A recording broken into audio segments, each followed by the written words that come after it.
আগে শুনছি নবী রাসূলেরা বলছে যে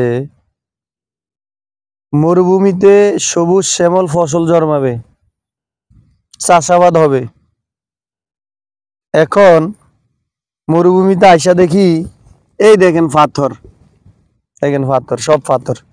পাথরের ভিতরে দেখেন কি পরিমাণ গাছ জন্মায় গেছে। দেখেন এটার কারণ কি জানেন?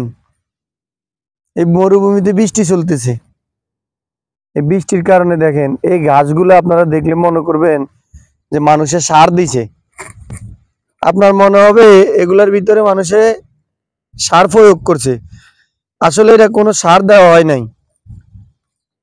মালিকের আল্লাহ পাক রব্বুল আলামিনের অশেষ রহমত কুদরতিতে দেখেন ঘাস কি পরিমাণ সব সবুজ শ্যামল হয়ে গেছে।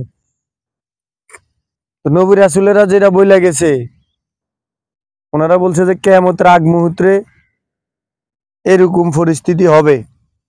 আসলে সেম পরিস্থিতি হইতেছে। প্রত্যেকটা গালফের ভিতরে যখন বৃষ্টির প্রয়োজন নাই তখনও বৃষ্টি হইতেছে। আর আমাদের দেশে বৃষ্টির প্রয়োজন, বৃষ্টির জন্য মানুষ হাহাকার করে, সবজি চাষাবাদ করতে পারতেছে না, মানুষের ফসল হইতেছে না, সেখানে বৃষ্টি নেই।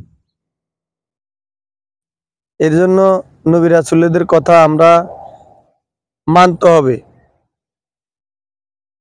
আমরা তাদের কথা মানি ঠিকই, কিন্তু আমরা পালন করি না। আমরা কি ধরনের মানামানি বুঝেন?